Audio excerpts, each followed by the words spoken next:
नमस्कार, स्वागत है आपका डीबी लाइव ब्रेकिंग में। मैं हूं समीर आत्मज मिश्रा और मेरे साथ हैं अमलेंदु उपाध्याय। तमाम मुद्दों पर घिरी सरकार काफ़ी नानुकुर के बाद आखिरकार अब संसद का सत्र बुलाने को तैयार भी हो गई है और 20 तारीख से संसद का मानसून सत्र शुरू होगा। लेकिन संसद का मानसून सत्र जब शुरू होगा तो संसद के मानसून सत्र में विपक्ष के पास क्या मुद्दे होंगे, ये लगातार दिखाई पड़ रहा है, क्योंकि पिछले कई महीनों से सड़कों पर उतरे हुए लोग दिख रहे हैं और सड़क से लेकर संसद के आसपास यानी जंतर मंतर तक किस तरह से युवाओं के मुद्दे, छात्रों के मुद्दे और बहुत सारे मुद्दे हैं जिनको लेकर लोग संघर्ष कर रहे हैं। सरकार सुन नहीं रही है। अब कोशिश ये होगी कि शायद मानसून सत्र में सरकार सुने या फिर जैसे पिछले कई सत्र यहाँ हंगामे की भेंट चढ़ते हैं, जो सत्ता पक्ष के लोगों की ओर से हंगामे होते हैं और फिर ज़रूरी मुद्दों पर चर्चा नहीं होती, उसी तरह से होगा या फिर कुछ सार्थक चर्चा इस पर होगी। लेकिन विपक्ष की अगर माने तो वो इन तमाम जो मुद्दे हैं उन पर सरकार को बख्शने के मूड में कतई नहीं है। इधर जंतर मंतर पर शिक्षा मंत्री धर्मेंद्र प्रधान के इस्तीफे की मांग को लेकर जो प्रदर्शन चल रहा है उसमें कई संगठनों का, कई पार्टियों का, और वहाँ पर सोनम वांगचुक जो सामाजिक कार्यकर्ता हैं, आज 7वां दिन है भूख हड़ताल पर बैठे हैं, आमरण अनशन पर बैठे हैं। अभी तक सरकार ने उनकी या वहाँ पर जो आंदोलन कर रहे लोग हैं उनकी सुध नहीं ली। लेकिन इधर जो सबसे बड़ा मुद्दा है उस मुद्दे को लेकर भी अब संसद से लेकर सड़क तक एक बड़ा संघर्ष हो रहा है। मंदिरों में कैसे वहाँ पर चढ़ाए जाने वाले दान की, वहाँ पर जो चढ़ावा आ रहा है उसकी कैसे लूट की जा रही है, इसको लेकर भी विपक्ष सड़कों पर उतरने को तैयार है। चाहे वो उज्जैन का मामला हो, अयोध्या का, या फिर ताज़ा तरीन अभी बद्रीनाथ धाम में भी चढ़ावे की चोरी की घटना सामने आ रही है। उस पर सफाई भी दी गई है मंदिर के ट्रस्ट की ओर से। लेकिन ये सारे मुद्दे ऐसे हैं जिन पर सीधे सीधे सरकार घिरी हुई है और कई मामलों में तो सीधे जो उंगलियां उठ रही हैं वो प्रधानमंत्री नरेंद्र मोदी की ओर उठ रही हैं। प्रधानमंत्री नरेंद्र मोदी ज़रूर इन सारे मुद्दों पर चुप्पी साधे हुए हैं, अभी तक उनका कोई बयान नहीं आया है। लेकिन अब तो ये साफ दिखाई पड़ रहा है कि जो बीजेपी का एक जो पितृ संगठन है यानी आरएसएस, राष्ट्रीय स्वयंसेवक संघ, उसको भी लगने लगा है कि ये मुद्दे कितने गंभीर हैं, कितना नुकसान हो रहा है, जो कुछ है अब वो भी विपक्ष के स्वर में स्वर मिलाता हुआ दिखाई पड़ रहा है। तो अब सरकार के लिए ये कितनी चिंताजनक स्थिति है। अमलेंदु जी, क्या आपको लग रहा है कि सरकार का या प्रधानमंत्री का कोई बयान, कोई स्पष्टीकरण इन सारे मुद्दों पर या कुछ एक्शन वो ले रहे हैं, इसका कोई संकेत दिखेगा? बिल्कुल समीर जी, इसका कोई संकेत नहीं दिख रहा है कि प्रधानमंत्री अपना इस पर कोई एक्शन लेंगे। प्रधानमंत्री के श्रीमुख से अभी तक राम मंदिर को लेकर एक शब्द नहीं निकला है। आरएसएस प्रमुख मोहन भागवत के श्रीमुख से एक शब्द नहीं निकला है। हालांकि कल आरएसएस के जो कार्यवाह हैं दत्तात्रेय होसबोले, उन्होंने अपना एक ऑफिशियल स्टेटमेंट जारी किया है। उस ऑफिशियल स्टेटमेंट में उन्होंने स्वीकार किया है कि हिंदू भावनाओं को चोट पहुंची है, राम भक्तों को चोट पहुंची है इस चढ़ावा चोरी से। इसका मतलब ये समझा जाता है कि विपक्ष जो आरोप लगा रहा है, क्या आरएसएस विपक्ष के साथ खुलकर खड़ा हो गया है? अगर ऐसा है तो क्या आरएसएस भी नरेंद्र मोदी का इस्तीफा मांगेगा? क्या आरएसएस अब नरेंद्र मोदी पर कार्रवाई की मांग करेगा? चूंकि ये ट्रस्ट जो बना वो नरेंद्र मोदी ने बनाया, इस ट्रस्ट के सारे कर्मचारी नरेंद्र मोदी के प्रति भक्ति अपनी दिखा रहे थे। कोई भी श्री राम के प्रति जो था भक्ति अपनी दिखा रहा था, सब नरेंद्र मोदी के प्रति भक्ति दिखा रहे थे। चंपत राय तो नरेंद्र मोदी को ही अवतार, विष्णु भगवान का अवतार, इसलिए मैं कह रहा हूँ चंपत राय विष्णु का अवतार नरेंद्र मोदी को बता रहे थे, जबकि मर्यादा पुरुषोत्तम श्री राम जो है वो विष्णु के अवतार हैं। तो मर्यादा पुरुषोत्तम श्री राम के बराबर था, नरेंद्र मोदी को खड़ा कर दिया गया। तो ये चढ़ावा चोर जो जिनको कहा जा रहा है, विपक्ष जिनको कह रहा है, इनके ऊपर प्रधानमंत्री नरेंद्र मोदी तो कोई इस पर एक्शन लेते हुए नजर नहीं आ रहे फिलहाल, और आएंगे भी नहीं, ऐसा समझा जाता है। लेकिन ये चढ़ावा चोरी का मामला आज सुप्रीम कोर्ट भी समीर जी पहुंच गया है। तो वहां भी अब देखते हैं सुप्रीम कोर्ट में इस पर चढ़ावा चोरी पर क्या होता है। बिल्कुल, यहाँ ये मामला अब सुप्रीम कोर्ट भी पहुंच गया है और यहाँ पर संघर्ष सड़कों पर भी हो रहा है। और किस तरीके से उज्जैन से लेकर अयोध्या तक यहाँ कांग्रेस पार्टी और दिग्विजय सिंह जो मध्य प्रदेश के पूर्व मुख्यमंत्री हैं, उन्होंने एक मार्च करने का ऐलान किया हुआ है। सड़कों पर और भी लोग उतर रहे हैं, उसकी भी बात करेंगे। लेकिन संसद में अब संसद चूंकि अब मानसून सत्र यानी 2 हफ्ते बाद मानसून सत्र जब शुरू होगा तो सरकार को किस तरीके से इस मानसून सत्र का सामना करना पड़ेगा, पूरे विपक्ष का यहाँ पर। हालांकि सरकार के सामने बहुत सारे मुद्दे ऐसे हैं जिनको अपनी उपलब्धियों के तौर पर लेगी, चाहे वो पश्चिम बंगाल का चुनाव हो, चाहे और भी चीज़ें हो, लेकिन चुनाव के बाद पश्चिम बंगाल में क्या कुछ हो रहा है वो मुद्दा भी उसके सामने होगा और उसका जवाब कैसे दिया जाएगा, जहां विपक्ष के नेताओं को मारने के लिए बाकायदा सरकार के मंत्री उकसा रहे हैं। तो ये सारी चीज़ें हैं, लेकिन ये जो मंदिरों में चढ़ावे का मामला है या फिर जो युवाओं का, छात्रों का जो आंदोलन चल रहा है वो सरकार पर भारी पड़ता दिखाई पड़ रहा है। सत्र को लेकर कांग्रेस के नेता हैं जयराम रमेश, उन्होंने क्या कुछ कहा है, क्या मुद्दे होंगे जिनको खास तौर पर विपक्ष उठाएगा, उनको हम लोग सुनते हैं। लेकिन अब जिस तरीके से ये सारे मुद्दे, विपक्ष और विपक्ष की एकजुटता, अभी चाहे वो सीजेआई को पत्र लिखना हो अमलेंदु जी, या फिर चाहे राम मंदिर चढ़ावे का ही मामला हो, इन सारे मुद्दों पर विपक्ष की एकजुटता दिखाई पड़ रही है। चाहे महाराष्ट्र की पार्टियां हों, बिहार की पार्टियां हों, उत्तर प्रदेश की पार्टियां हों या फिर अन्य राज्यों की। बिल्कुल समीर जी, ये सभी दल जो है एक तरीके से कहा जाए वो तमाम मुद्दों को लेकर एकजुट नज़र आ रहे हैं और संसद का ये मानसून सत्र जो है ये बहुत ज़्यादा हंगामेदार होने वाला है। मुद्दे तय हो चुके हैं। जिस तरीके से इंडिया गठबंधन ने एकजुट होकर चिट्ठी लिखी है सीजेआई को चुनाव आयोग के चोरी के खिलाफ, एसआईआर के खिलाफ, वो एक बड़ा मसला बनेगा, चूँकि उसमें साफ तौर पर कहा गया है उस चिट्ठी में कि सीजेआई साहब आप जो हैं वो संविधान के कस्टोडियन हैं, यानी सुप्रीम कोर्ट संविधान का कस्टोडियन है और अमूमन जो है विपक्ष इस तरीके की चिट्ठियां नहीं लिखता है, लेकिन चूंकि लोकतंत्र खतरे में है और आप कस्टोडियन हैं चूंकि संविधान के, तो आपको आगे बढ़कर चुनाव आयोग की हरकतों पर लगाम लगानी चाहिए। तो इसलिए ये बड़ा हंगामेदार संसद सत्र होगा समीर जी। इसके साथ साथ अयोध्या का चढ़ावा चोरी का मसला, नीट का पेपर लीक और अन्य पेपर लीक, धर्मेंद्र प्रधान का इस्तीफा, ये कई मुद्दे भी इसमें शामिल हैं। कांग्रेस पूरे देश भर में छात्रों की गूंज अभियान चला रही है, धर्मेंद्र प्रधान के इस्तीफे की मांग को लेकर आंदोलन कर रही है, जगह जगह लाठीचार्ज, वाटर कैनन की बौछारें ये सब की जा रही हैं, गिरफ्तारियां जगह जगह हो रही हैं।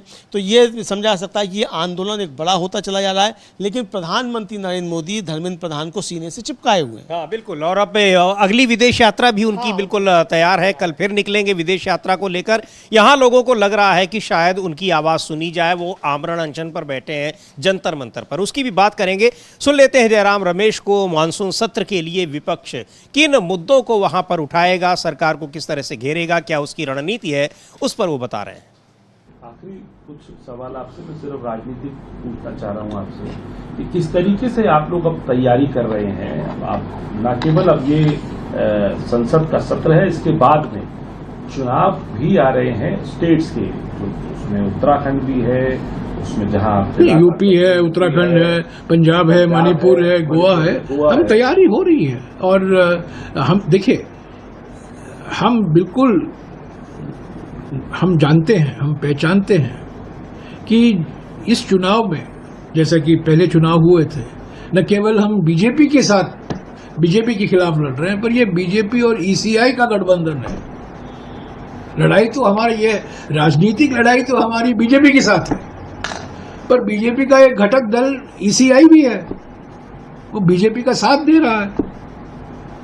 तो हकीकत तो ये है, इसके बावजूद हम हमारे संगठन को मजबूत करने में लगे हुए हैं। तैयारी शुरू हो चुकी है। कांग्रेस प्रेसिडेंट, नेता प्रतिपक्ष, लोकसभा, सभी सर्वोच्च नेता जो है हमारे अलग अलग राज्यों को लेकर, वो उनकी बैठक हुई है। जो प्रक्रिया शुरू होनी चाहिए वो शुरू हो चुकी है।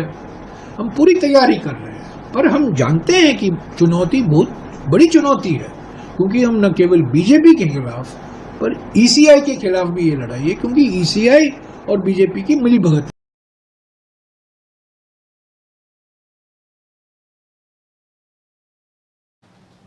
तो ये बड़ा मुद्दा है किस तरीके से सरकार और चुनाव आयोग का गठबंधन है, और चुनाव आयोग के साथ अगर किसी पार्टी का गठबंधन है तो फिर नतीजे ऐसे ही आते हैं। यही बात कह रहे हैं जयराम रमेश। इसी को लेकर सीजेआई को पत्र लिखा गया है कि अगर ये व्यवस्था रही तो फिर देश में लोकतंत्र खत्म ही हो जाएगा, और सुप्रीम कोर्ट संविधान के कस्टोडियन होने के नाते इसको देखे और इस पर हस्तक्षेप करे। अब देखते हैं सीजेआई के पास पत्र पहुंचा है या नहीं पहुंचा है, पत्र पहुंचने के बाद उस पर क्या कार्रवाई होती है। क्योंकि बहुत एक कहा जाए कि एक हैरानी वाली बात यह है, गंभीर बात यह है कि सुप्रीम कोर्ट के फैसलों और सुप्रीम कोर्ट की जो कार्रवाइयाँ हैं उसको लेकर भी अब संदेह की जो बातें हैं वो काफ़ी मुखर होकर आ रही हैं। अभी कल ही हम लोग संजय राउत को सुन रहे थे कि आप सुप्रीम कोर्ट पर ही कितना भरोसा करते हैं। तो अब इस पत्र के जवाब में सुप्रीम सीजीआई का क्या जवाब आता है वो जानना, वो देखना बड़ा महत्वपूर्ण होगा। बिल्कुल बिल्कुल समीर जी, सीजीआई इसका कोई जवाब देते भी है कि नहीं देते हैं ये भी देखना बड़ा महत्वपूर्ण होगा। और जवाब देते हैं तो जवाब क्या देते हैं, क्या इस पर कोई एक्शन लेते हैं कि नहीं लेते हैं, क्योंकि पूरा विपक्ष लिख रहा है एक समस्या, एक शिकायत है इतनी महत्वपूर्ण, उस पर क्या। हालांकि सीजीआई पहले कह चुके हैं कि वो राहुल गांधी की प्रेस कॉन्फ्रेंस नहीं देखते हैं। तो ठीक है, तो ठीक है, मत देखिए आप राहुल गांधी की प्रेस कॉन्फ्रेंस। कौन कह रहा है आपसे राहुल गांधी की प्रेस कॉन्फ्रेंस देखिए? कोई नहीं कह रहा है। आप भी जो है राम मंदिर की आरती देखा कीजिए, जो भी आपके मन में आए वो कीजिए, नायब सिंह सैनी के साथ कार्यक्रमों में हिस्सा लिया कीजिए, यही कीजिए, जो आपको करना वो कीजिए। कोई आपसे कह थोड़ी रहा है कि आप क्या कीजिए क्या नहीं कीजिए। लेकिन अगर समूचा विपक्ष लिखकर कोई बात कह रहा है तो देश के सामने गंभीर परिस्थितियां हैं। और विपक्ष ना भी कहे आपसे तो आप चूंकि संविधान के कस्टोडियन हैं तो संविधान के ऊपर अगर कोई खतरा है और चुनाव आयोग की हरकतों से अगर ये परिस्थितियां पैदा हो रही हैं कि लोकतंत्र का किला ही ढह जाए, तब फिर इस समय आपको स्वयं सत्ता संज्ञान इसका लेना चाहिए, जो कि आप नहीं ले रहे हैं। तो इसलिए विपक्ष मजबूर हो रहा है कि आपके लिए वो उसने चिट्ठी ली है। बिल्कुल, तो यहाँ पर पत्र लिखा गया, अब इसका क्या संज्ञान लेते हैं, क्या जवाब देते हैं देश के सुप्रीम कोर्ट के मुख्य न्यायाधीश, वो देखना होगा, बहुत महत्वपूर्ण होगा। लेकिन जिस तरीके से अभी तक एसआईआर हो या फिर चुनाव आयोग के खिलाफ और शिकायतें हो, मामले हों, उनको लेकर जो कुछ फैसले आए हैं या जो सुनवाई हुई है उस पर विपक्ष को बहुत एक तरीके से कहा जाए कि बहुत उम्मीद नहीं दिखाई पड़ती है। और यहाँ राजनीतिक दलों ने कई राजनीतिक दलों ने जो पत्र लिखा है, अब उस पत्र का जवाब ये जानना बड़ा महत्वपूर्ण होगा कि क्या उस पर जवाब आता है।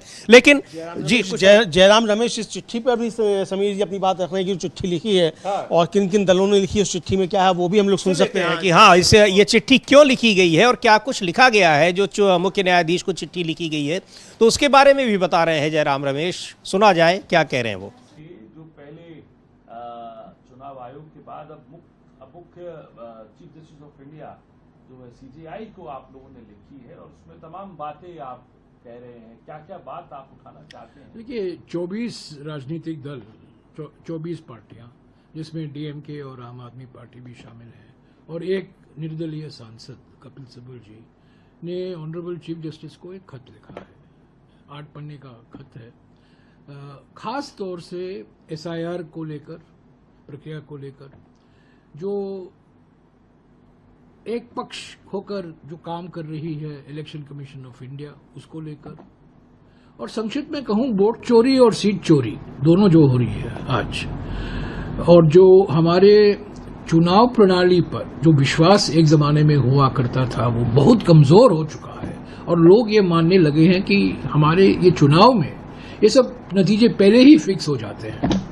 तो उसको लेकर हमने सीजीआई को हमारी जो चिंताएं हैं, हमारी जो आशंकाएं हैं, उसको विस्तार से हमने लिखा है और हमने मांग की है कि सुप्रीम कोर्ट अपनी भूमिका निभाए और जो जनता का विश्वास होना चाहिए चुनाव प्रणाली में उसको एक बार वापस लौटाए।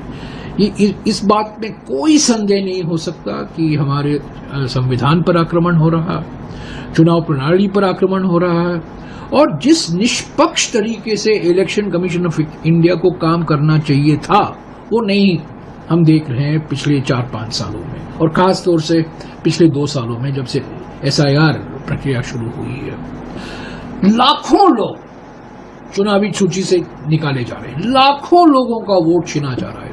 पश्चिम बंगाल में 27 लाख लोग इलेक्टोरल रोल से निकाले गए।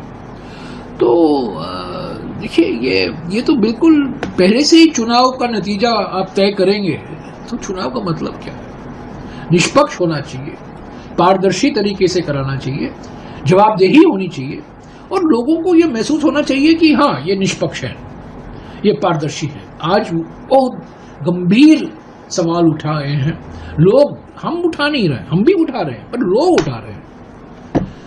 तो इसी को लेकर हमने सीजीआई को खत लिखा है। देखिए अभी सीजीआई क्या करते हैं। सुप्रीम कोर्ट का अहम भूमिका है, संवैधानिक। तो सुप्रीम कोर्ट की भूमिका है, महत्वपूर्ण कस्टोडियन है संविधान का, वो क्या करते हैं। लेकिन सीजीआई को ये पत्र लिखा गया है कि कैसे देश की जो चुनावी प्रक्रिया है उसको कैसे हाईजैक कर लिया गया है, सत्तारूढ़ पार्टी के साथ मिलकर चुनाव आयोग कैसे उसके लिए काम कर रहा है। और ये चीज़ें भी अमलेंदु जी, जो तो बहुत सारे मुद्दे हैं और सरकार की खामोशी है, ये कहा जा रहा है कि ये कॉन्फिडेंस सरकार के भीतर तभी आ रहा है जब उसको चुनाव आयोग पर इतना भरोसा है कि जनता का वोट उसको कोई नुकसान नहीं पहुंचा पाएगा। स्थिति यहां तक पहुंच गई कि अब मंदिरों को भी लूट लिया जा रहा है और सरकार उससे भी बिल्कुल बेखौफ है कि जनता उसके खिलाफ कुछ नहीं कर पाएगी। तो अब ये महत्वपूर्ण है कि आखिर ये कॉन्फिडेंस आ कहां से रहा है। जाहिर सी बात है कि अगर आपके पास चुनाव आयोग है, चुनाव आयोग किसी भी कीमत पर आपको चुनाव जितवाने के लिए लगा हुआ है, तो ये कॉन्फिडेंस ऐसे ही आएगा। ये बातें न केवल सोशल मीडिया पर चल रही हैं बल्कि राजनीतिक दलों के लोग भी सीधे सीधे ये आरोप लगा रहे हैं। बिल्कुल बिल्कुल समझिए, ये राजनीतिक दलों के लोग जो हैं वो आरोप लगा रहे हैं और लोग भी आरोप लगा रहे हैं। लेकिन अब मंदिरों की लूट जो है वो धीरे धीरे खुलकर सामने आ रही है कि बीजेपी के राज में किस तरीके से मंदिरों की लूट हो रही है। आपको याद होगा कि शंकराचार्य स्वामी अभिमुक्तानंद सरस्वती ने केदारनाथ मंदिर में सोना चोरी का आरोप लगाया था और उसमें पूरी बीजेपी जो थी वो टूट पड़ी थी शंकराचार्य के ऊपर। लेकिन अब शंकराचार्य को ही वो मतलब हिंदू विरोधी बताने लगे क्योंकि चोरी का पर्दाफाश कर रहे थे। लेकिन अब जो है बद्रीनाथ केदारनाथ मंदिर की जो समिति है उसके अध्यक्ष हैं, कोई दीक्षित जी हैं, क्या हैं, द्विवेदी जी, उन्होंने खुद स्वीकार किया है कि चोरी हुई है। उन्होंने एक नोटिस कुछ लोगों को इशू किए हैं, कुछ कर्मचारियों को। अब अगर ऐसे चोरी हो रही है तो ये कैसे चोरियां हो रही हैं, इसमें बीजेपी सरकार की क्या भूमिका है, इसको लेकर सवाल उठ रहे हैं। लेकिन हम पहले उनको अध्यक्ष जी को सुन लेते हैं। हाँ, क्या कह रहे हैं, सुन लेते हैं क्या कह रहे हैं। यानी ये जो मंदिरों में चोरी की घटना है ये और भी जगहों पर अब सामने आ रही है, खुलकर आ रही है, और मंदिर के जो ट्रस्ट के जो अध्यक्ष हैं वो खुद बता रहे हैं किस तरह की घटनाएं सामने आई हैं, उसकी जांच कराई जा रही है। तो सुनते हैं क्या कह रहे हैं वो। सोशल मीडिया में श्री बद्रीनाथ केदारनाथ मंदिर धाम में जो दान है, चढ़ावे की कथित हेराफेरी के संबंध में जो समाचार चल रहे हैं, जो आरोप लगाए जा रहे हैं, मैं ये कहना चाहता हूं उसमें कि इसको मंदिर समिति ने बहुत ही गंभीरता के साथ में लिया है और इस पर तत्काल प्रभाव से जो सभी जो कर्मचारी हैं, अधिकारीगण हैं, जो भी इस गणना में शामिल रहते हैं, उन सभी को मैंने तत्कालीन जो हमारे मुख्य कार्यकारी अधिकारी हैं उनके द्वारा उनको नोटिस, शो कॉज नोटिस भी जारी हो चुके हैं और इस पर एक जांच कमेटी भी तत्काल प्रभाव से जांच कमेटी बना दी गई है और उस जांच कमेटी को यथाशीघ्र अपनी जांच कर उसकी जांच रिपोर्ट आएगी और वो जांच रिपोर्ट भी सबके सामने सार्वजनिक रूप से रखी जाएगी और इस पर जो भी दोषी होगा उस दोषी के खिलाफ सख्त से सख्त कार्रवाई की जाएगी, क्योंकि ये बहुत ही संवेदनशील मामला है और इस पर हमने इसको बहुत गंभीरता के साथ में लिया है, क्योंकि लाखों करोड़ों लोगों की आस्था जो है वो धाम से जुड़ी हुई है। इसको लेकर सभी जो कार्रवाई है वो तत्काल प्रभाव से 24 घंटे के अंदर सारी कार्रवाई जो है कि प्रारंभ की जा चुकी हैं। और मैं ये बात भी स्पष्ट कर देना चाहता हूँ, सोशल मीडिया में मैं देख रहा था, कुछ सोशल मीडिया में कुछ लोगों द्वारा ये लिखा जा रहा था कि अध्यक्ष के निजी सचिव। मैं स्पष्ट कर देना चाहता हूं कि मेरा कोई निजी सचिव नहीं है, ये सब मंदिर समिति के कर्मचारी हैं और जिस निजी सचिव के बारे में कहा जा रहा है वो बद्री केदार मंदिर समिति का नियमित कर्मचारी है। उससे मुझसे पूर्व भी वो 3 अध्यक्षों के साथ उनका व्यक्तिगत सहायक रह चुका है, क्योंकि एक व्यक्तिगत सहायक पोस्ट बद्री केदार मंदिर समिति में है। जो भी अध्यक्ष रहते हैं उन अध्यक्षों के साथ रहते हैं, लेकिन सारे कर्मचारी जो है यात्रा काल में सभी लोग जो है कि यात्रा स्थानों पर अपनी ड्यूटियां देते हैं। लेकिन फिर भी मैं ये कह रहा हूं बहुत स्पष्ट रूप से कि जिस व्यक्तिगत सहायक निजी सचिव मंदिर समिति कर्मचारी के बारे में ये कहा जा रहा है, अगर वो इसमें दोषी पाया गया तो उसके खिलाफ सख्त से सख्त कार्रवाई की जाएगी। तो ये अब अयोध्या के बाद बद्रीनाथ केदारनाथ मंदिर में पहले भी शंकराचार्य स्वामी अभिमुक्तेश्वरानंद सरस्वती वो मामला उठाए थे, लेकिन उन्हीं को बीजेपी के लोगों ने, आरएसएस के लोगों ने कैसे हिंदू विरोधी बताना शुरू कर दिया। यही तो सबसे बड़ा सवाल है अमलेंदु जी की। यहाँ पर जब अयोध्या में राम मंदिर की भी प्राण प्रतिष्ठा हुई, शिलान्यास हुआ, वहाँ शंकराचार्यों तक को नहीं पूछा गया, मंदिर आंदोलन से जुड़े लोगों को नहीं पूछा गया, पूरा एक तरीके से मंदिर पर कब्जा कर लिया गया। ये जो तस्वीर था ये भी पहले ये शंकराचार्यों के पास था, इसका करते थे, शंकराचार्यों से छीन लिया गया। शंकराचार्यों ने कहा कि हम इसको कर सकते हैं, उनसे छीन लिया गया शंकराचार्यों से, और ये मोदी जी ने अपना बना दिया। यानी शंकराचार्यों को अपदस्थ करके नरेंद्र मोदी खुद शंकराचार्य बन गए, आप यही कह सकते हैं। और किस हैसियत से बन गए? हिंदू धर्म में कहाँ से नरेंद्र मोदी शंकराचार्य बन जाएंगे, इसको लेकर बड़े सवाल है समीर जी। लेकिन आपको याद होगा कि यही केदारनाथ मंदिर में जाकर गुफा में बैठे थे मोदी जी, तपस्या की थी वहाँ, वहीं चोरी हो गई। तमाम कैमरों के सामने लोग बता रहे बैठे थे, अब वहाँ से आ रहा है कि वहाँ चोरी हो गई। तो अब मोदी जी क्यों एक्शन नहीं लेंगे? जब आप वहाँ देख के आए हैं सारी व्यवस्था, तो इन चोरों पर कार्रवाई क्यों नहीं होगी? तो ये तो जहाँ जहाँ चोर दिखाई पड़ते हैं वहाँ कार्रवाई करनी चाहिए सरकार को, लेकिन सरकार खामोश है। अब तो आरएसएस भी कह रहा है कि हिंदुओं की भावना आहत हो रही है। दत्तात्रेय होसबोले जो है आरएसएस सरकार वो बयान जारी कर रहे हैं, और वही बयान जारी कर रहे हैं जो सवाल विपक्ष उठा रहा है।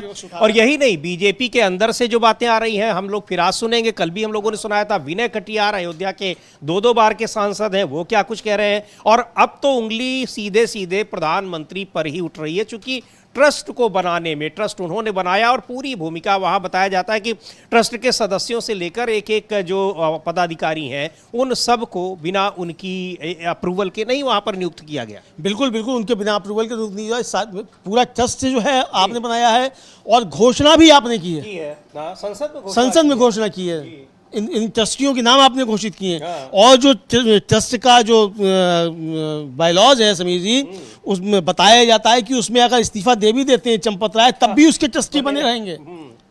मतलब महासचिव पद से अगर इस्तीफा दे देते तब भी ट्रस्टी तो बने ही रहेंगे। तो ट्रस्टी बने ही रहेंगे, तो अगर उनके ही ऊपर आरोप है तो वो सब काम करते रहेंगे, कर ही रहे हैं, अभी तक कर ही रहे हैं। यहाँ तक कि उनके इस्तीफे की भी खबर आ रही है। इस्तीफा किसी ने भले न देखा हो, लेकिन कहा जा रहा है कि उन्होंने इस्तीफा दिया है। अब ट्रस्ट की बैठक होगी, उसके बाद उनके इस्तीफे पर विचार होगा, लेकिन उन्होंने किसको दिया है इस्तीफा, क्या लिखा है, ये किसी को नहीं पता है। बहरहाल अब इस मामले में जिस तरह से अब बीजेपी और आरएसएस के भीतर से ही अब विरोध के स्वर मुखर हो रहे हैं, वो अब बीजेपी के लिए, केंद्र सरकार के लिए बहुत भारी पड़ता दिखाई पड़ रहा है। सुन लेते हैं जो आरएसएस के सरकारवाह दत्तात्रेय होसबोले क्या कह रहे हैं।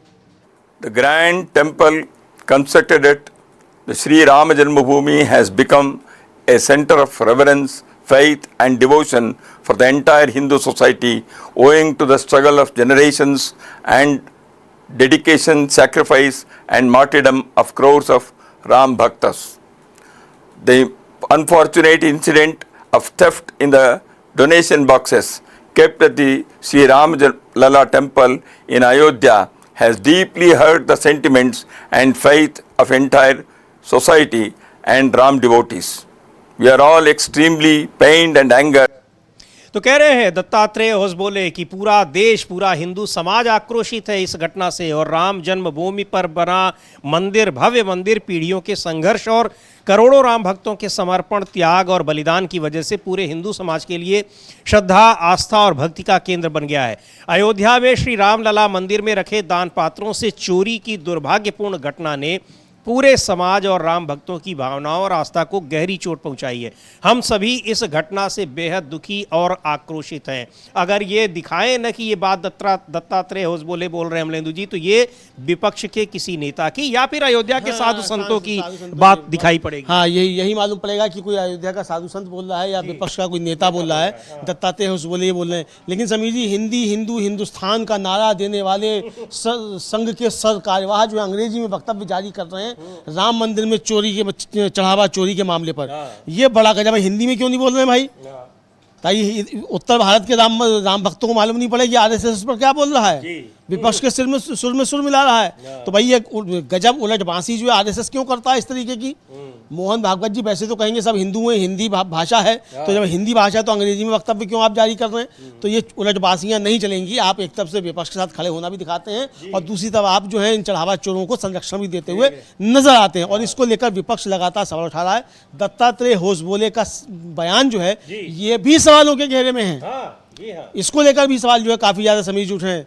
समाज उसके आम आदमी पार्टी के दिल्ली के प्रदेश अध्यक्ष हैं सौरभ भारद्वाज, वो सवाल पूछ रहे हैं कि भाई होसबोले साहब ये तो बताइए ट्रस्ट बनाया किसने था, और अगर ये चोरी हो रही है तो जिम्मेदार कौन है? क्या आप इसके जिम्मेदार नहीं है? हम लोग उनको भी सुनते हैं। हाँ, क्योंकि उसमें जितने पदाधिकारी हैं उनका सबका संघ से जुड़ाव है, और सब पदाधिकारी नहीं, वहाँ जो 1600-1700 कर्मचारी हैं, ये कहा जा रहा है कि उनमें सबकी पृष्ठभूमि बाकायदा देखकर चेक करके वहाँ उनको नियुक्ति दी गई है। उनको चाहे वो छोटे कर्मचारी हैं या फिर संघ के ट्रस्टी हैं, इन संघ कह रहा हूँ मैं, राम मंदिर ट्रस्ट के जो सदस्य हैं उन सारे लोगों को। तो फिर इसमें जिम्मेदारी जाहिर सी बात है कि आरएसएस की भी है, सवाल पूछा जा रहा है। सौरभ भारद्वाज क्या कह रहे हैं, सुन लेते हैं उनको। हिंदू धर्म को बदनाम करने के लिए साजिश पे कर रहे हैं। देखिए, मैं आरएसएस से ये पूछना चाहता हूं, हिंदू विरोधी और हिंदुओं को बदनाम करने का काम किसने किया? उन लोगों ने जिन्होंने चढ़ावे की चोरी की, उन लोगों ने जिन्होंने चढ़ावे के चोरों को बचाने की कोशिश की, या उन लोगों ने जिन्होंने चढ़ावे की चोरी के बारे में सबसे पहले कहना शुरू किया और सरकार पर दबाव बनाया कि सरकार कम से कम इस बात को माने। ये उसी तरीके से है जैसे कि बलात्कारियों के खिलाफ जो लोग आवाज उठा रहे हैं, आप कह रहे हैं कि साहब महिलाओं के ये दुश्मन हैं क्योंकि ये बलात्कार की बात बता रहे हैं। जिन्होंने बलात्कार किया आप उनको महिलाओं का दुश्मन नहीं बता रहे। बड़े शर्म की बात है, और इससे पता चलता है कि आज तो ये इसमें जिम्मेदारी किसकी है? और अभी तक जिम्मेदारी तो छोड़िए, उस पर एक शब्द निंदा का भी एक शब्द नहीं आया है। दत्तात्रेय होसबोले ने तो कह दिया कि हाँ बहुत उससे छवि खराब हो रही है, एक तरीके से निंदा कर दी, विपक्ष में के स्वर में स्वर वो मिला रहे हैं। लेकिन इस पर अभी प्रधानमंत्री नरेंद्र मोदी, गृह मंत्री अमित शाह ने एक भी शब्द कुछ नहीं बोला है। अब नाना पटोले हैं महाराष्ट्र में कांग्रेस के प्रदेश अध्यक्ष, वो क्या कह रहे हैं दत्तात्रेय होसबोले के बयान पर? जी, पूर्व प्रदेश अध्यक्ष, हाँ पूर्व प्रदेश अध्यक्ष हैं, माफ कीजिएगा, पूर्व प्रदेश अध्यक्ष हैं नाना पटोले। क्या कह रहे हैं दत्तात्रेय होसबोले का? अभी जो अमलेंदु जी कह रहे हैं कि आपने बयान जारी किया, अंग्रेजी में आप बयान जारी कर रहे हैं, मामला अयोध्या का है, राम जन्मभूमि राम मंदिर का है, और उस बयान में आपका मतलब क्या है? ये निंदा का एक शब्द, वो भी महीने भर बाद, जब इस घटना को लेकर पूरे देश में क्या दुनिया भर में हंगामा मचा हुआ है, तो आप ये बता रहे हैं कि बड़ा कष्ट हो रहा है। और आप कुर्सी पर अगर पहुंचे तो इसी राम मंदिर आंदोलन की वजह से पहुंचे हैं। अगर आज आपकी सरकार है और केशव कुंज जो है वो 5 स्टार होटल से भी 7 स्टार होटल बन गया और 4-4 टावर उसमें खड़े हो गए उनके आपके कार्यालय में, तो ये भी राम मंदिर आंदोलन की वजह से ही हो गए। वरना तो आप जो थे दशहरे पे खिचड़ी खाया करते थे देसी घी की। बस वही तो संजय राउत कह रहे थे कि वो भाई ये सारा जो हुआ है ये इसी पैसे से हुआ है, चाहे 7 स्टार होटल की तरह आपके दफ्तर बन रहे हो, चाहे यहाँ पर सरकारें बदली जा रही हो या विधायक और सांसद खरीदे जा रहा हो। तो आप इस पर स्पष्ट रूप क्यों नहीं अपनाते? आप कह रहे हैं कि राम मंदिर ट्रस्ट इसकी जो है वो जवाबदेही तय करे। अरे ट्रस्ट पर तो आरोप है, वो जवाबदेही क्या तय करेगा? यहाँ तो मांग हो रही कि ट्रस्ट भंग किया जाए, पूरा का पूरा ट्रस्ट जो है उसमें शामिल है। हाँ, पूरा ट्रस्ट इसमें शामिल है, पूरे ट्रस्ट को भंग किया जाए, और आरएसएस का कब्जा जहां जहां जिन जिन ट्रस्टों पे है वहां से अब इस तरीके की खबरें तमाम जो है उठकर आ रही हैं कि वहां इस तरीके के घपले घोटाले हो रहे हैं। बिल्कुल, तो सुन लेते हैं नाना पटोले क्या कह रहे हैं। एक बयान आया जिसमें वो कह रहे हैं कि दोषियों पर कार्रवाई होनी चाहिए। मुझे लगता है कि इस निर्माण कार्य से, भगवान राम जी को लाने से लेके आरएसएस और बीजेपी, मैंने नरेंद्र मोदी जी का ही कार्य है। ये लोग नियुक्त करने का भी उन्हीं का काम है। वहां का श्री राम अयोध्या के मंदिर का आरटीआई के बाहर निकालने का काम भी उन लोगों ने किया। तो मुझे लगता है कि सब जवाबदारी में सिर्फ वही लोग जवाबदार है ऐसा नहीं बोला जा सकता। आरएसएस भी जवाबदार है, मोहन भागवत से लेके नरेंद्र मोदी और बीजेपी पूरी उसमें इन्वॉल्व है, ये स्पष्ट हो गया। जनता का श्रद्धा का पैसा लूट करना, श्रद्धा से खेलना, ये बीजेपी और आरएसएस का मकसद है, वो अब स्पष्ट हो गया। और इसलिए पूरे व्यवस्था के ऊपर जो मूल है इनका आरएसएस का, वहां से लेके तो नरेंद्र मोदी के ऊपर सबके ऊपर कार्रवाई होना चाहिए। इन्हें जनता की माफी मांगना चाहिए, सनातन धर्म की माफी मांगना चाहिए, लेकिन ये माफी नहीं मांगेंगे। ये जो एसआईटी बिठाई गई है वो इनकी व्यवस्था है छुपाने के लिए। अल्लू टल्लू को वहां पे उनको बलि का बकरा बनाएंगे, लेकिन जो मूल लोग हैं उसमें बाहर रहेंगे। और इसलिए सनातन धर्म के आस्था से खेलने वाली आरएसएस और बीजेपी, नरेंद्र मोदी, इनके ऊपर सबके ऊपर एक्शन होना चाहिए, ये भूमिका हमारी है। और ये भी तो ये सीधे सीधे जो नाना पटोले कह रहे हैं, सीधे नरेंद्र मोदी और आरएसएस प्रमुख का नाम ले रहे हैं कि वो इसके लिए जिम्मेदार है। वो जिम्मेदार इसके लिए, और इसलिए कह रहे हैं कि चूंकि वहाँ जो पट्टिका लगी हुई है वहाँ यही लिखा गया है कि साहब इनके ही सफल उसके जो है ये निर्माण हुआ मंदिर का, तो जब इनके ही सफल उससे निर्माण हुआ है तो भाई जो वहाँ जो पाप हो रहे हैं उसके लिए भी यही जिम्मेदार है। समीर जी, ये सिर्फ चढ़ावा चोरी का मामला नहीं है, मामला ये है कि मंदिर के अंदर अपराध हो रहा है और उस अपराध को आरएसएस और बीजेपी मिलकर छिपा रहे हैं। करने वाले भी वही हैं, छिपा भी रहे हैं उसको, उस पर पर्दा डालने की कोशिश और बचाने की कोशिश, अपराधियों को बचाने की कोशिश। इसी को लेकर हुसैन दलवाई कांग्रेस के नेता हैं, वो भी सवाल उठा रहे हैं हुसैन दलवाई कि होसबले साहब ये तो बताइए चोरी की किसने है?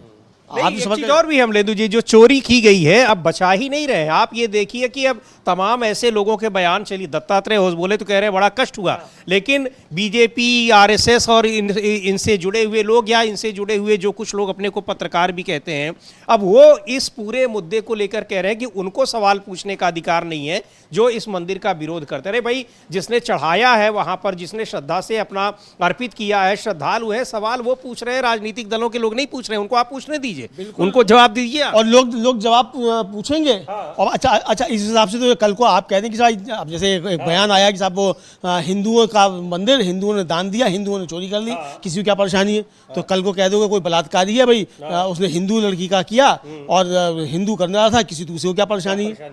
तो ये तो अजीब तरीके के तर्क हो जाएंगे और ऐसे तर्कों को मान्यता दी जा रही है। समीर जी, आश्चर्य है, मतलब चढ़ावा चोरों को बचाने के लिए इस तरीके के तर्क गढ़े जा रहे हैं।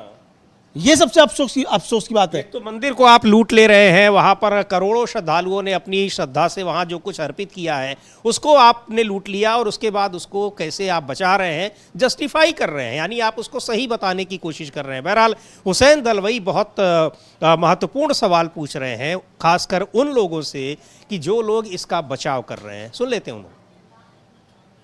चोरी हुई है उससे उन्हें काफी दुख हुआ है, उनका ये कहना है। क्या बोलने का, देखो अभी चोरी हुई वो गलत बात है, ये बोलने के बजाय और लोगों को ये करने का, और उसके ऊपर लोग बोलते हुए बराबर है जिन्होंने वहाँ ये दान दिया है उसके बारे में उसकी जांच ठीक ढंग से होगी, ये बोलने का कि ये इसमें हिंदू विरोधी ये है वो है, इस तरह की बात करने की। एक तो मैं बोलूँगा कि बाबर ने मंदिर तोड़ा, ऐसा इनका कहना है। आप अभी क्या कर रहे हैं?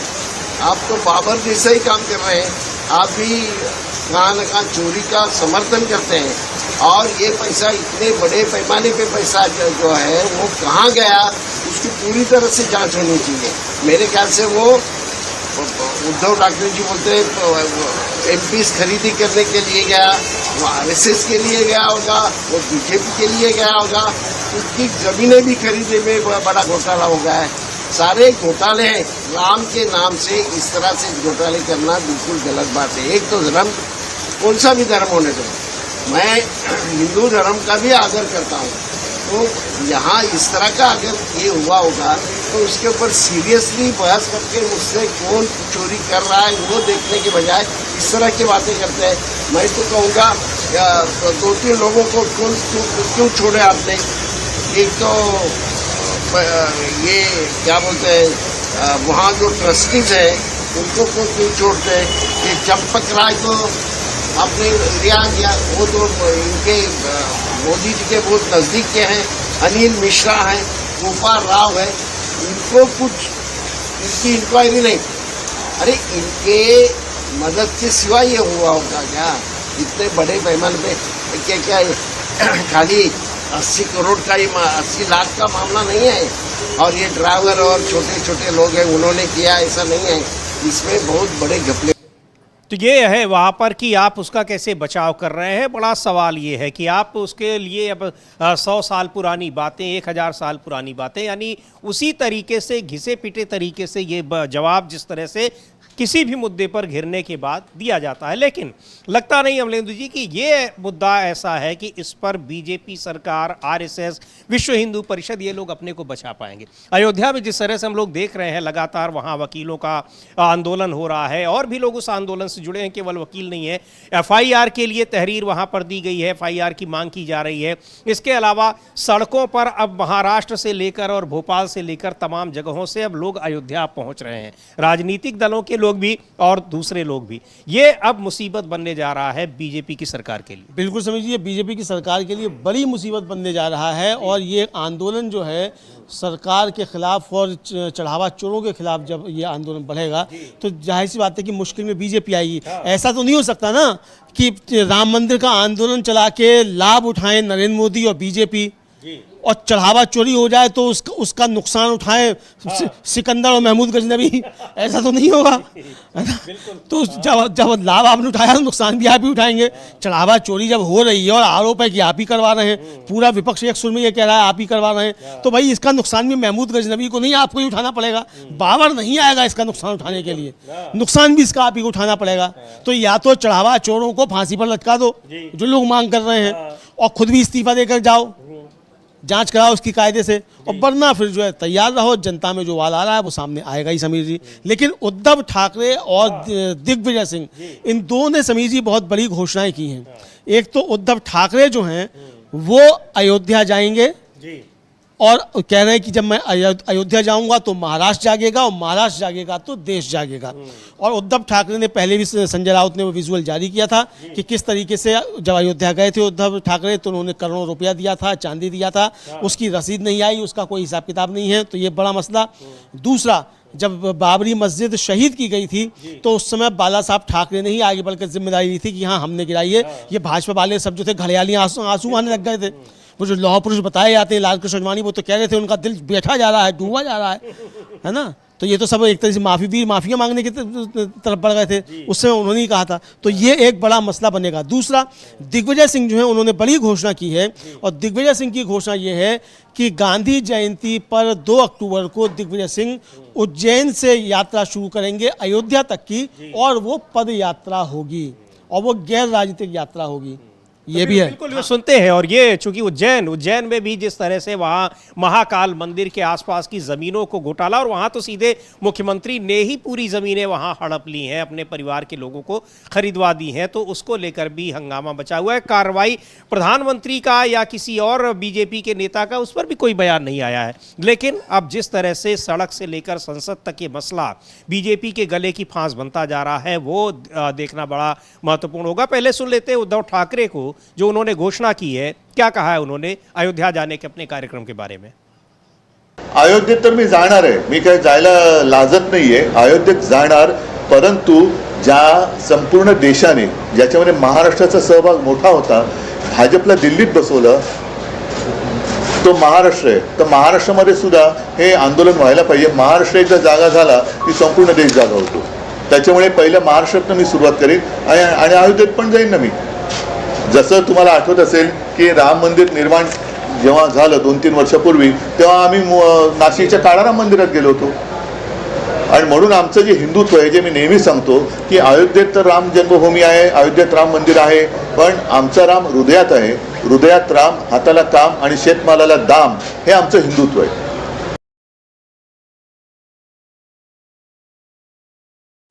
तो अब मुंबई से अब अयोध्या जा रहे हैं उद्धव ठाकरे, जा रहे हैं उधर उज्जैन से अयोध्या पद यात्रा कर रहे हैं दिग्विजय सिंह ने भी क्या कहा है अपनी पदयात्रा को लेकर।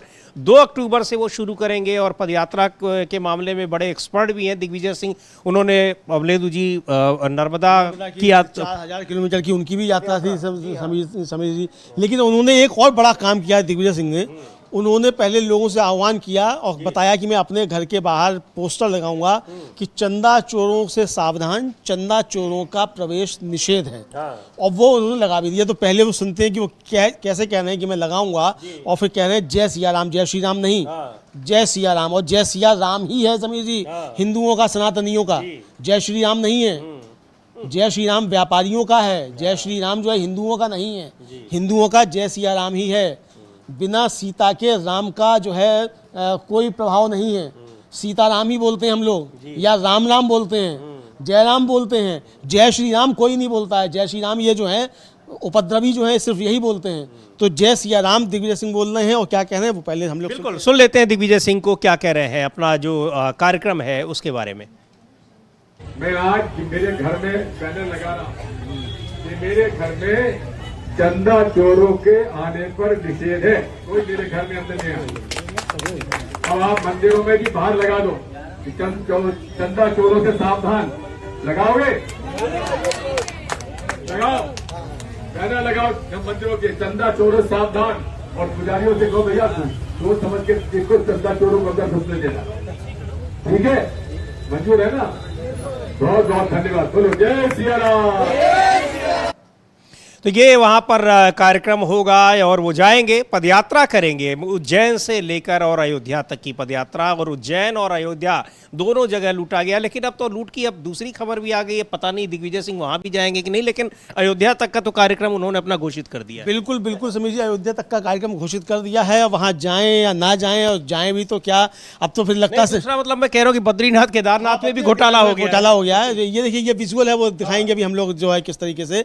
तो जहाँ घोटाले हो रहे हैं वहाँ समीर जी अब सब जगह जाना पड़ेगा। हम लोग को भी लगता है यात्राएं करनी पड़ेंगी इन सारे धामों की, अब तो कर ही लें कि भाई कहाँ कहाँ जो है चढ़ावा चोर पहुँच गए हैं, उन सबको बेनकाब किया जाए। ये देखिए ये है, ये जय सिया राम लिखा हुआ है, और नीचे महात्मा गांधी है एक तरफ और दूसरी तरफ जो है राहुल गांधी है, और बीच में लिखा हुआ है चढ़ावा चोरों का प्रवेश।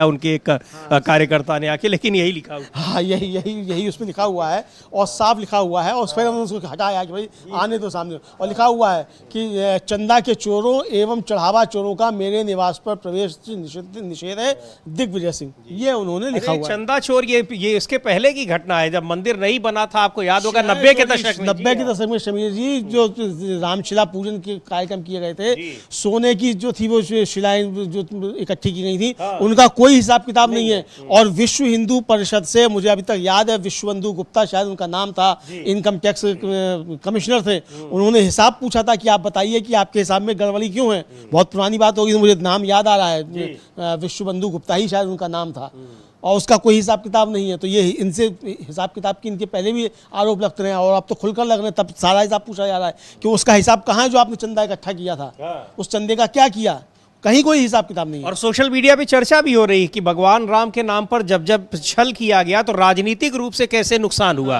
वो अब वहां पर 92 में मस्जिद गिरने के बाद, उसके बाद वहां बीजेपी को बहुमत की सरकार नहीं मिली कभी, अब जाकर वो 2017 मिली। उसी तरीके से 2024 का लेटेस्ट उदाहरण है। जी बिल्कुल, 2024 का भी लेटेस्ट उदाहरण है इस तरीके से, और 92 के बाद का तो है ही तुरंत उसके बाद, तो ये समझा जा सकता। अच्छा 2002 का आपने गुजरात किया, उसके बाद 2004 में आपकी सरकार चलेगी।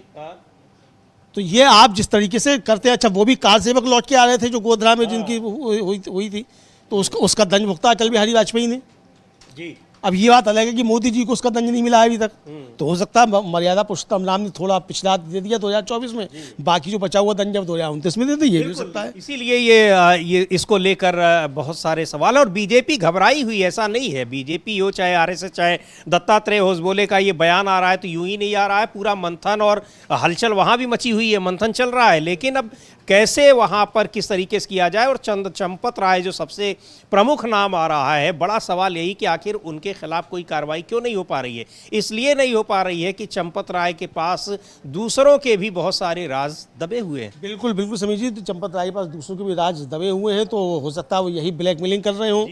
अब हमें नहीं पता कि उनका इसमें कोई योगदान है कि नहीं है, वो तो जांच से ही पता चलेगा। बिल्कुल, बिना जांच के कैसे पता लगेगा, और जांच पता नहीं किस स्तर पे है। लेकिन विपक्ष जो है लगातार मांग कर रहा है कि चंपत राय, अनिल मिश्रा, गोपाल राव, इनकी गिरफ्तारी करो। तो अब ये विपक्ष की मांग है, अब मोदी जी नहीं मान रहे हैं तो उसका मतलब मोदी जी को भरोसा होगा जिन्होंने नहीं किया है तभी नहीं मान रहे हैं। लेकिन अगर कल को हो जाए इनकी गिरफ्तारी, जैसा कि विनय कटियार कह रहे थे कि फंस गए हैं, तो अगर कल को हो जाए तब तो मोदी जी के ऊपर भी सवाल फिर उठेंगे। तो सीधे कह रहे थे कि 3 के 3 जाएंगे जेल, जिस तरीके से उनकी बात हो रही। बहरहाल ये मामला अब सुप्रीम कोर्ट में भी चला गया है। आरजेडी के सांसद है सुधाकर सिंह, वो इस चढ़ावा चोरी के मामले को लेकर सुप्रीम कोर्ट गए हैं। क्या कुछ उन्होंने अपनी याचिका में कहा है? हाँ बिल्कुल समीर जी, बक्सर से राष्ट्रीय जनता दल के सांसद सुधाकर सिंह, उन्होंने सुप्रीम कोर्ट में याचिका दायर कर श्री राम जन्मभूमि तीर्थ क्षेत्र ट्रस्ट जो है इसके हिसाब किताब की स्वतंत्र जांच की मांग की है। उन्होंने वित्तीय गड़बड़ी के हालिया आरोपों और स्पेशल इन्वेस्टिगेटिव टीम SIT की चल रही जांच और 77 लाख नकद के लेन देन का पता चलने की खबरों का इसमें हवाला दिया है। और ये याचिका कल दायर की गई है 3 जुलाई को, और ये जनहित याचिका है। और इसमें कहा गया है कि इसका मकसद धार्मिक रीति रिवाजों या मंदिर की पूजा पद्धति में कोई दखल देना नहीं है, बल्कि इसका मकसद ट्रस्ट के सेकुलर वित्तीय कामकाज में पारदर्शिता और जवाबदेही सुनिश्चित करने के लिए न्यायिक दखल की मांग करना है। तो ये स्पष्ट कर दिया गया है कि ट्रस्ट के कामकाज में नहीं, लेकिन इसका जो कामकाज में पारदर्शिता है वो हो और पूजा पद्धति में कोई दखल देना नहीं है इसका मकसद। तो ये स्पष्ट कर दिया गया है कि वहाँ जो चढ़ावा चोरी हो रही है उसमें वित्तीय पारदर्शिता लाई जाए, इसके लिए याचिका दायर की गई है। बिल्कुल, तो ये याचिका दायर की गई है, यानी मामला अब ये सुप्रीम कोर्ट में भी है और यहाँ पर सड़कों पर संघर्ष होता बिल्कुल साफ दिखाई पड़ रहा है, चाहे उद्धव ठाकरे की घोषणा हो, चाहे दिग्विजय सिंह की घोषणा हो। और इधर क्या कुछ कह रहे हैं RJD के सांसद हैं मनोज झा, उनको भी सुन लेते हैं, जो उद्धव ठाकरे की घोषणा है और उसको लेकर उन्होंने बयान जारी किया है। यानी अब 20 जुलाई से अमलेंदु जी सत्र, तो अब मानसून सत्र शुरू हो रहा है। हीला हवाली पार्टी कर रही थी, बीजेपी कर रही थी कि बहुत संक्षिप्त सत्र ही करना पड़े, लेकिन संक्षिप्त सत्र ही होगा। पर इस सत्र में बीजेपी की मुश्किलें जो है वो मुझे लगता है कि दूसरे अन्य सत्रों की तुलना में कहीं ज्यादा दिखाई पड़ रही है। बिल्कुल समीर जी, लगता है कि इस मानसून सत्र में मानसून जो है वो कहीं मोदी जी की सरकार को उड़ाकर ना ले जाए, क्योंकि जिस तरीके की घटनाएं हो रही हैं, हम लोग बंगाल की भी बात करेंगे, वहाँ भी एक और बड़ा डेवलपमेंट है, उसको भी हम लोग बात करेंगे, और बात छात्रों के आंदोलन की भी करेंगे। हालांकि शुरू में हम लोग थोड़ी बात की छात्रों के आंदोलन की, वो भी हम लोग करेंगे। लेकिन ये मानसून सत्र जो है कहीं मोदी जी की सरकार को बहा कर ना ले जाए, ये भी खतरे पैदा हो रहे हैं, क्योंकि जिस तरीके से विपक्ष उबाल लिए हुए है, राम मंदिर में चंदा चोरी, चढ़ावा चोरी का मसला उबाल लाया हुआ है, RSS बैकफुट पर दिखाई पड़ रहा है, विपक्ष के सुर में सुर मिलाता हुआ नजर आता है इसकी चढ़ावा चोरी को लेकर। लेकिन इसके साथ साथ जिस तरीके से दलों को तोड़ा जा रहा है वो भी एक बड़े मसले बनते चले जा रहे हैं। लेकिन उद्धव ठाकरे के बयान पर मनोज झा क्या कहते हैं उनको बिल्कुल सुन लेते हैं, क्या कह रहे हैं RJD के सांसद मनोज झा। लोटस चलाने के लिए यहाँ महाराष्ट्र में इस्तेमाल किया जा रहा है, वहाँ बंगाल में इस्तेमाल किया जा रहा है, और आगे कई जगह हो सकता है और इस्तेमाल करें। उद्धव जी ने अगर ये कहा है तो दोनों तथ्यों को सामने रख के देखिए ना, कि अचानक से, जिसको चाणक्य की नीति, मतलब लोग ये नहीं कह रहे हैं कि लोगों के साथ छलाव हो रहा है। आप एक वोटर हैं, आपने A के मुकाबले B को चुना, उसके सिंबल पे A वाली पार्टी में उसको ले जाया गया, ले जाया गया। साम दाम दंड भेद, इसमें दाम कहां से आ रहा है ये तो जानने का हक है ना। तो ये किस तरीके से यहाँ पर चुनाव आयोग की मदद से पूरी जो चुनावी प्रक्रिया है, जो लोकतंत्र है, उसको कैसे लूटा जा रहा है। और यहाँ या चुनाव के दौरान भी और चुनाव के बाद भी, कि यहाँ आप यानी बीजेपी को हराने वाली पार्टियों के नेताओं को ही अब सीधे खरीद लिया जा रहा है। पश्चिम बंगाल में क्या हुआ उसकी अब लोग बात करेंगे, लेकिन अखिलेश यादव ने जो मंदिर को लेकर जो सारी चीज़ें हो रही है, एक ट्वीट किया है। और अयोध्या में राम जन्मभूमि मंदिर हो, यहाँ पर श्री राम मंदिर हो, या फिर उज्जैन में, या फिर अब ताज़ा तरीन मामला जो आया है बद्रीनाथ मंदिर में, उसको लेकर वो लिख रहे हैं कि आखिरकार सुरंग जीवियों को बाहर आना ही पड़ा, क्योंकि अब अपयश का पानी सुरंग में गले तक भर गया है। फिर भी 140 करोड़ देशवासी और दुनिया भर के चंदा दान देने वाले सनातनी पूछ रहे हैं कि हर काम में आगे रहने वाले इस घोर गंभीर मसले पर खुद सामने क्यों नहीं आए। यानी नरेंद्र मोदी। जी हाँ, यानी नरेंद्र मोदी सीधे वो उन्हीं से पूछ रहे हैं, अपने से पीछे वाले को आगे क्यों कर दिया। क्या इसमें भी ये सोचकर साजिश की गई है कि महापाप के दोष और जनाक्रोश से खुद को बचा लो और दूसरे को फंसाकर उससे सफाई दिलवा दो। जो षड्यंत्र जीवी रहे हैं, अब तो वो आपस में भी एक दूसरे की मुखबिरी कर रहे हैं। बंटवारे की लड़ाई सारे राज खोल देगी।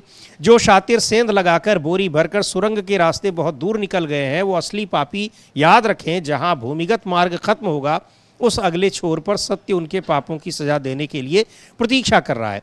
इन्हें ना अयोध्या क्षमा करेगा, न देश, न वो परम प्रभु जिसके खजाने को इन्होंने बेरहमी, बेदर्दी और बेशर्मी से लूटा है। अब ये उंगलियां आप सीधे सीधे अमलेंदु जी प्रधानमंत्री नरेंद्र मोदी पर अब उठने लगी जी हैं। बिल्कुल, नरेंद्र मोदी और मोहन भागवत दोनों के ऊपर, चूंकि दत्तात्रेय होसबोले को आगे किया गया है, तो दत्तात्रेय होसबोले को आगे क्यों किया? प्रधानमंत्री हर चीज का श्रेय लेते हैं, तो इसका श्रेय लेने क्यों नहीं आए?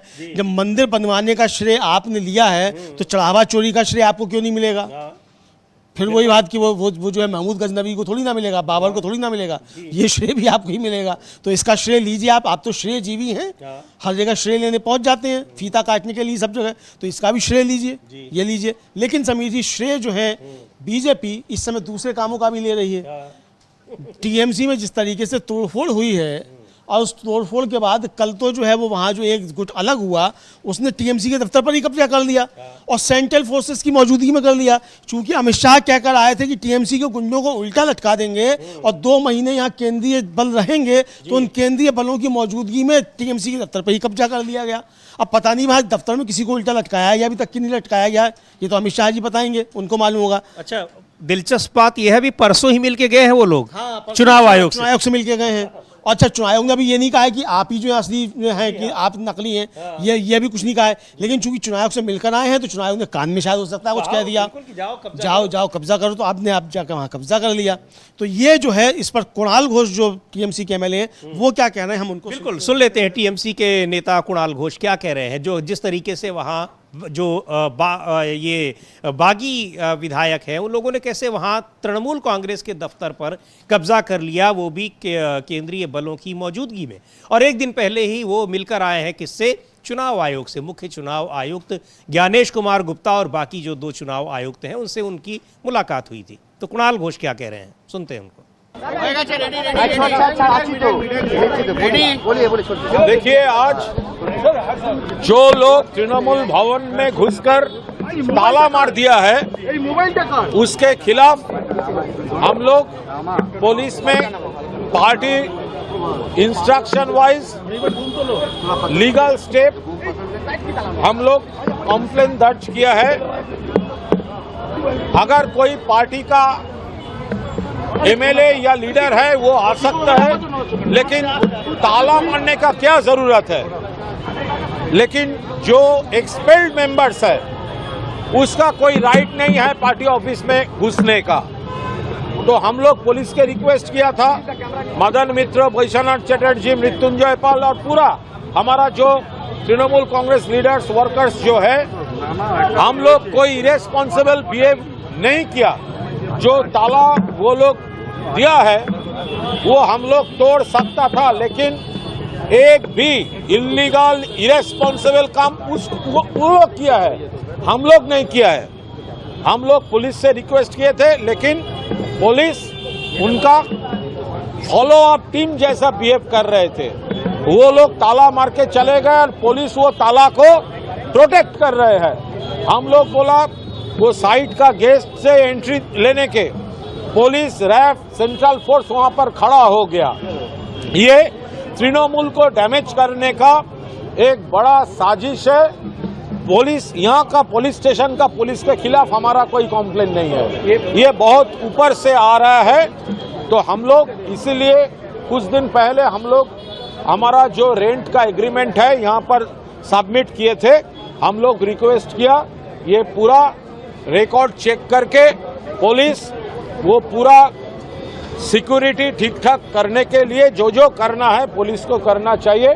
हम लोग पुलिस के साथ कम्युनिकेशन में रहेंगे, लेकिन हम लोग कोई इरेस्पॉन्सिबल इल्लीगल काम नहीं किया। पुलिस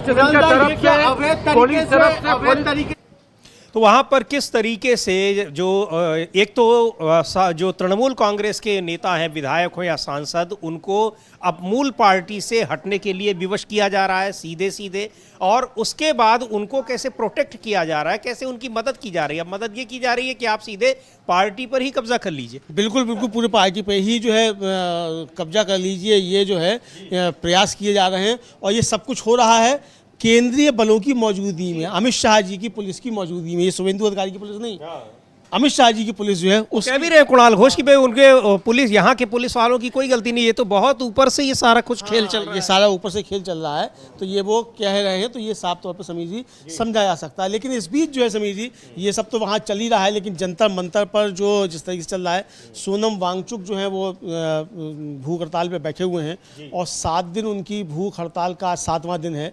6 दिन में उनका वजन जो है ये बताया जा रहा है कि वो 5 किलो कम हो गया है। वो जो कॉकरोच जनता पार्टी है उसके अभिजीत दीपके हैं, उन्होंने उनके स्वास्थ्य की जानकारी दी है। हालांकि वहाँ और लोग भी हैं। कल रात एक उसकी आमरण अनशन पे जो बैठा हुआ था छात्र, उसकी तबीयत बिगड़ी, तो खबर ये आ रही है कि उसको अस्पताल में भर्ती कराया गया है। आइसा की अध्यक्ष नेहा वो आमरण अनशन पर बैठी हुई हैं। AISF के छात्र बैठे हुए हैं, SFI के छात्र बैठे हुए हैं। कॉकरोच जनता पार्टी एक कोने में छोटी सी मंच पर है, लेकिन मंच के नीचे जो है वो काफ़ी ज़्यादा जमावड़ा है। वहाँ कई सारे संगठन हैं, ऑल इंडिया स्टूडेंट्स फेडरेशन है,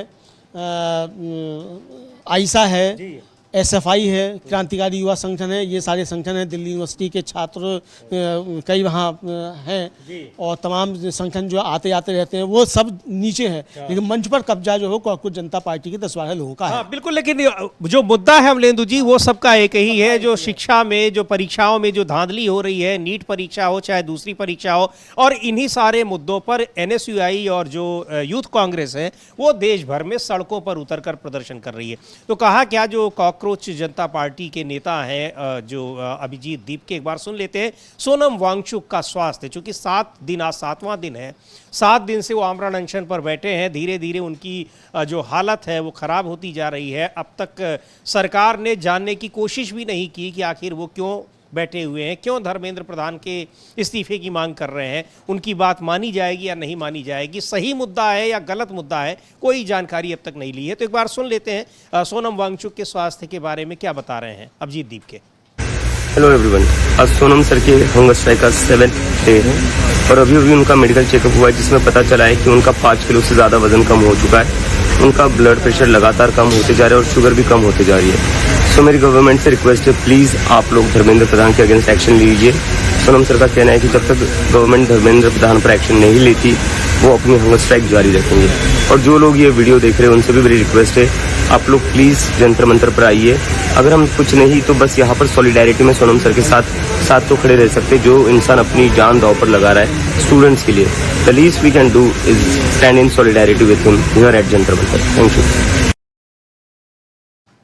ये है पीछे वहाँ मंच पर बैठे भी हैं सोनम वांगचुक आमरण अनशन पर और इस्तीफे की मांग कर रहे हैं धर्मेंद्र प्रधान के, लेकिन कुछ नहीं और सरकार के ऊपर कोई असर उसका नहीं पड़ रहा है। प्रधानमंत्री कल से फिर विदेश यात्रा पर रवाना हो। हाँ, प्रधानमंत्री कल से विदेश यात्रा पर जा रहे हो। शायद 7 दिन की विदेश यात्रा है आपकी, 6 दिन की। तो ये विदेश यात्रा प्रधानमंत्री की चलती रहेंगी और अगर भाई इस उम्मीद में बैठे हो कि रिशफल हो जाएगा तो ऐसा कुछ होने नहीं जा रहा है और ये आप छोड़ दीजिए। अगर आप आंदोलन कर रहे हैं तो आंदोलन को आप कैसे लंबा खींच सकते हैं इस पर ध्यान दीजिए, सबसे बड़ी बात ये है। लेकिन समीर जी, इधर आंदोलन की तो बात चलती रहेगी, देश के अंदर चाहे वो भी चलता रहेगा। एक अंतर्राष्ट्रीय खबर जो बड़ी खबर है और हमारे दर्शक उन खबरों को काफ़ी बहुत मतलब गंभीरता के साथ देखते हैं, अब वो खबर आ रही है ईरान से।